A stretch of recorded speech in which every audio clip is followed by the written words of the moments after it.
26周天，正是第一法门所在。谁？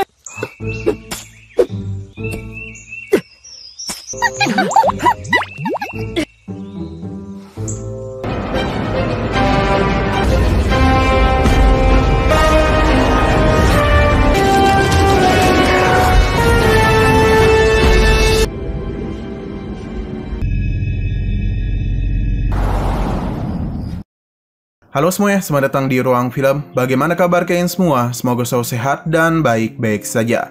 Pada hari ini kita akan melanjutkan Donghua Jet Dynasty episode 3-4. Di bagian sebelumnya kita telah diperlihatkan tentang dua bocil bernama Zhang Xiaofan dan Ling Jingyu, yang mana desanya telah dibantai oleh seseorang misterius dari sekte iblis. Orang itu sengaja datang ke desa ini karena ingin mengambil sebuah benda jahat dari Biksu Fuji. Akibatnya terjadilah pertarungan antara Biksu Fuji dan orang tersebut. Selesai pertarungan, Biksu Fuji yang sudah tak berumur panjang memutuskan untuk memberikan sebuah benda jahat yang telah diincar kepada Xiaofan.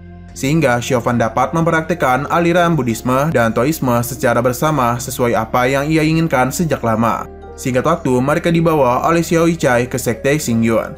Di sana, ketua sekte Xingyuan yaitu Taishi Daoshuan memutuskan untuk menyuruh puncak bambu besar untuk membawa Xiaofan menjadi muridnya. Sementara puncak naga akan menjadikan Jingyu sebagai muridnya. Scene melanjut di hutan bambu, terlihat Xiaofan yang sedang melatih, di mana ia sendirian harus berhadapan dengan 5 kakak seniornya. Hal ini dilakukan dengan tujuan untuk menerobos kekuatannya. Pada awalnya, Xiaofan dengan gesit dapat menghindari serangan dari kakak seniornya dengan mudah. Hingga pada saat ia berdiri di atas bambu, yang mana para seniornya bersama-sama mulai menyerang Xiaofan dan kekuatannya masing-masing.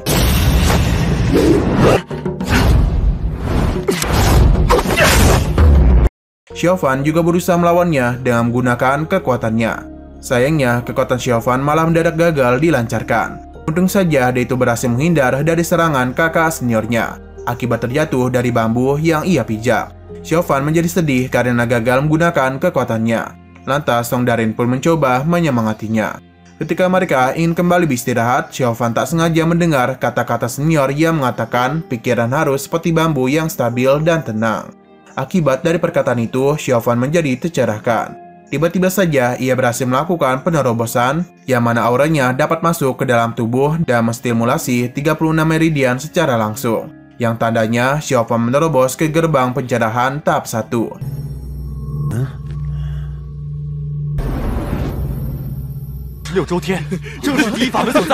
Di waktu yang sama, para seniornya yang menyadari hal itu menjadi sangat bangga kepada Xiaofan dan memberikan pujian kepadanya.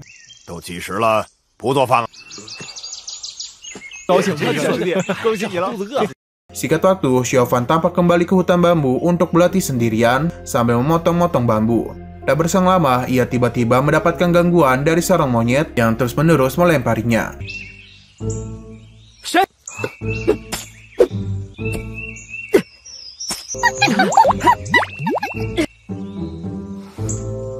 Di sisi lain, di puncak naga, terlihat Ling Jingyu dan luar biasa dapat membelah batu yang sangat besar. Murid-murid lain yang melihatnya menjadi sangat kagum dengan Jingyu. Karena baru bergabung ke puncak naga selama 5 tahun, Jingyu sudah dapat menerobos ke jalan Supreme Mystical tingkat 6. Diketahui juga kalau Jingyu ini adalah salah satu murid yang dilatih langsung oleh guru mereka yaitu Chang Song. Di saat yang bersamaan, datanglah seniornya bernama Pang Chao, yang dengan sombongnya menantang Jingyu dan alasan untuk memberikan sebuah bimbingan. Tak banyak berbicara, mereka berdua pun langsung beradu pedang dengan sangat sengit. Menurut murid-murid lainnya, kekuatan Pang Chao tak dapat diremehkan, karena ia bersama senior Qi Hao yang juga merupakan salah satu murid yang diajari oleh guru Chang Song. Kembali ke pertempuran mereka berdua, terlihat mereka ini terus beradu pedang dengan tempo yang sangat cepat. Hingga akhirnya pertarungan pun dimenangkan oleh Jingyu. Bisa juga seorang senior besar bernama Qi Hao datang untuk menghentikan dan menegur mereka yang sedang bertarung. Ia memberitahu bahwa tidak ada yang boleh bersikap kasar di puncak naga. Lalu ia juga menegur Pang Chao karena telah mempermalukan dirinya sendiri akibat kalah dari juniornya.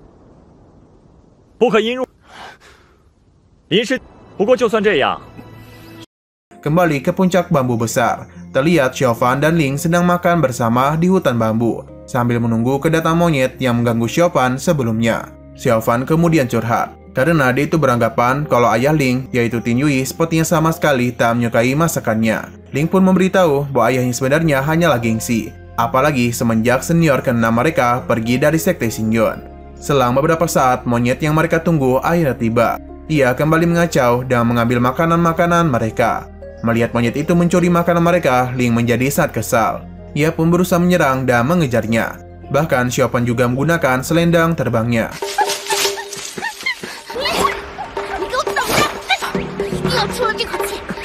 Akibat terbang dengan sangat laju, mereka berdua justru terjatuh karena tertabrak oleh sebuah pohon bambu. Tak menyerah begitu saja, mereka berdua langsung bangkit dan bergegas mengejar monyet itu lagi. Namun karena sudah pergi terlalu jauh dari hutan bambu, Ling memutuskan untuk meninggalkan Xiaofan. Sementara dia itu akan terus mengejar monyet ini sendirian. Lantas Xiaofan yang merasa khawatir terus berlari menyusul Ling hingga ke ujung hutan yang merupakan sebuah jurang. Mendengar suara jeritan dari Ling, Xiaofan memutuskan untuk menyusul Ling ke bawah dan menggunakan sebuah akar sebagai pegangannya. Sampai di bawah, ia menemukan Ling yang sudah tak sadarkan diri dari pinggiran sungai.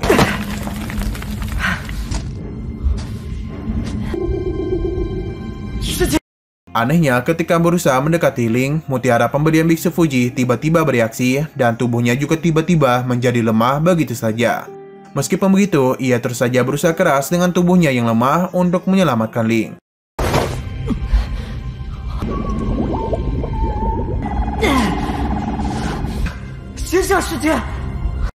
Setelah berhasil menyelamatkan Ling, Xiaofan kembali ke pinggiran sungai untuk menyelamatkan si monyet pengganggu yang tampak juga tak berdaya lagi untuk bergerak.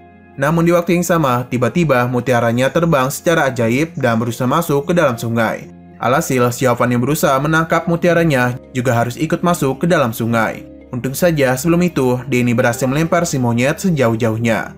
Di dalam sungai, Xiaofan sempat kehabisan napasnya sehingga ia pun langsung menggunakan kekuatan agar dapat bernapas di dalam air. Sesudah itu, mutiara itu membawa Xiaofan ke dasar sungai, di mana terlihat pusaran air yang mengelilingi sebuah token kecil. Sesudah itu, tongkat itu bergerak sendirian mendekati Xiaofan. Dan di saat juga, mutiara Xiaofan tiba-tiba menyatu dengan tongkat tersebut.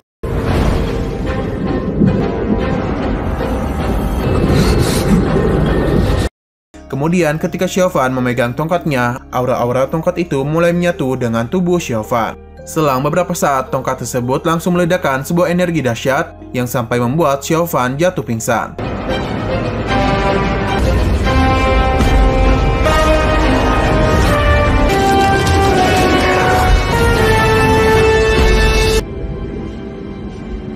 Singkat waktu, Xiaofan tampak sudah tersadar di dalam kediamannya bersama dengan istri Tianyu di sampingnya.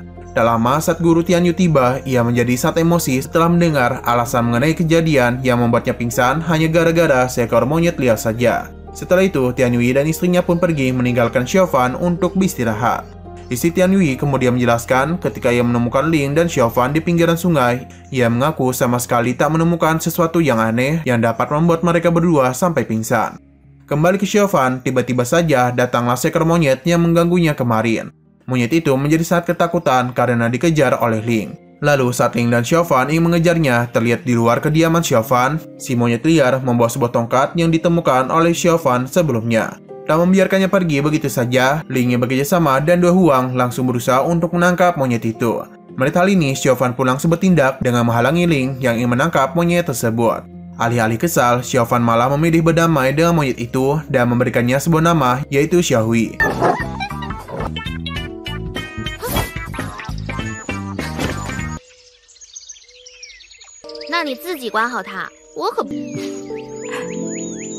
Kemudian Xiaohui memberikan tongkat yang ia bawa kepada Xiaofan. Pada malam harinya di kediaman Xiaofan, terlihat Xiaofan kembali berlatih. Di dalam latihannya, Xiaofan menyadari kalau energi dalam tubuhnya selalu bertabrakan dengan energi kebijaksanaan agung dan menghilang begitu saja. Sesudah menyadarinya, ia memutuskan untuk melanjutkan latihannya lagi.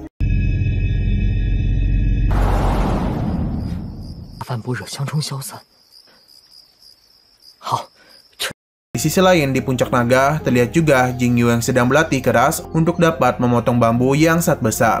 Di sana, Chang Song yang melihatnya menjelaskan bahwa ilmu pedang Sekte Shinyon memiliki poin terpenting, yaitu tidak boleh terganggu, atau dengan kata lainnya harus bisa tenang. Chang Song juga menunjukkan cara berpedang agar Jingyu dapat memahaminya. Ia juga menjelaskan bahwa aliran pedang Shinyon dibagi menjadi dua, yakni pemalas dan terhormat. Pedang pemalas berarti tidak layak untuk diajarkan, Sedangkan pedang terhormat berarti selalu mengingat untuk mengelola hati. Alhasil, Chang Song dan luar biasa dapat dengan mudah menghancurkan sebuah batu besar tanpa menyentuhnya.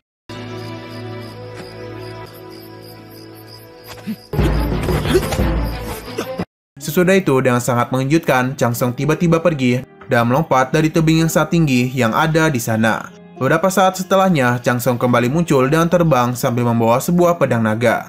Kemudian Chang Song mengatakan bahwa ia bersedia memberikan pedang naga kepada Jingyu, asalkan Jingyu mau memberikan pembuktian bahwa dirinya layak memiliki pedang tersebut.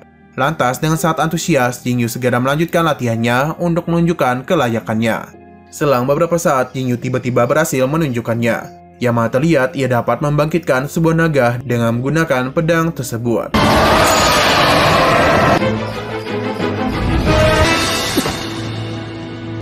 Melihat hal itu, Chang Song menjadi sangat bangga kepadanya. Ia pun memutuskan untuk meneruskan ilmu pedang tertinggi Sekte Xingyun kepada Jingyu. Setelah itu, Chang Song menunjukkan sebuah teknik sejati pedang ilahi guntur, sama persis dengan teknik yang dikeluarkan oleh orang jahat yang melawan Biksu Puji sebelumnya. Gara-gara teknik tersebut, Jingyu mendadak jatuh pingsan. Pada keesokan harinya, pas Xiao Fan sedang memasak, ia pada awalnya mengatakan akan memberikan sebuah suring bambu kepada Ling sebagai hadiah. Akan tetapi, ucapan Xiao Fan barusan justru terdengar oleh Ling. Alhasil, Ling terus-menerus berusaha merebut suling tersebut dari Xiao Fan.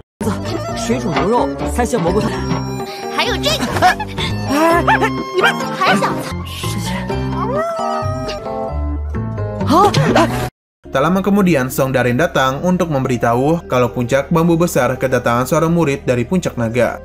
Mendengar puncak naga datang, Xiao Fan pun langsung ikut menghampirinya, berharap kalau yang datang adalah Jingyu. Scene berganti di aula puncak bambu, di mana terlihat Jingyu bersama Shi Hao datang menemui Tian Yui. Jingyu mengatakan bahwa atas perintah dari Chang Song, mereka akan menyampaikan sebuah pemberitahuan. Mendengar kata pemberitahuan, Tian Yui malah menjadi sedikit jengkel. Ia merasakan sebuah keangkuhan dari murid-murid puncak naga. Karena biasanya kata-kata itu hanya digunakan oleh orang yang mulia saja seperti ketua Sekte Xingyun.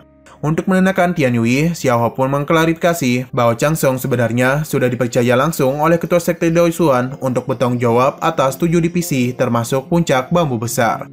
Xiao kemudian memberitahu kalau ada perubahan dalam peraturan pertemuan bela diri 7 divisi, yang mana hasil pertemuan Chang Song dan ketua sekte menghasilkan sebuah keputusan untuk meningkatkan jumlah peserta dari 7 divisi dalam pertemuan bela diri. Menurut istri Tian Yui, pertemuan bela diri 7 divisi sebelumnya, masing-masing divisi dan sekte hanya mengirimkan 4 orang saja. Xiao kembali menjelaskan atas alasan ketua sekte yang berpikir kalau para murid generasi untuk berkultivasi sangatlah sulit.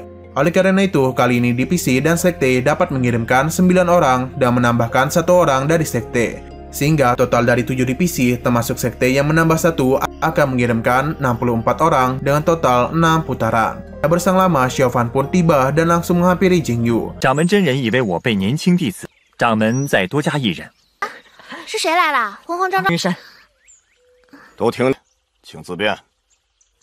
Setelah Tian Yui dan istrinya pergi, Xiao Hao pun mulai berkenalan dengan Ling. Ling juga menjadi tersipu malu akibat Xiao Hao yang memuji-mujinya di depan Song Daren. Sementara Xiao Fan mengajak Jingyu untuk berkeliling sambil melepas kerinduannya, karena sudah 5 tahun mereka tak pernah bertemu sama sekali. 没想到齐师兄对我们大竹峰这么……你这5年，我总是恐惧不安，就自觉无颜面对他们。 Lalu mereka memutuskan untuk melakukan latihan seperti yang dilakukan di masa kecil, yang mana kali ini menjadi ke-99 kalinya Xiao Fan menantang Jingyu. Pada awal pertempuran, mereka bertarung dengan sangat sengit, di mana Jingyu terus dipukul mundur karena berusaha menghindari serangan Xiao Fan. Hingga di momen yang tepat, Jingyu berhasil memampatkannya untuk menyerang Xiao Fan yang membuat Xiao Fan terpental. Di waktu yang sama, Ling tiba-tiba datang dan justru berpikir kalau Xiao Fan ditindas oleh Jingyu. Sehingga ia yang sangat kesal langsung menyerang Jingyu dan terjadilah pertarungan. Perduelian mereka menjadi sangat memanas, yang mana mereka saling berbalas-balas serangan hingga semakin memanas ketika Jingyu sempat terkena serangan Ling dan juga terikat oleh selendangnya. Akibatnya Jingyu tiba-tiba menjadi tak terkendali. Lantas ia pun langsung melakukan serangan balasan dan menggunakan teknik pedang naganya.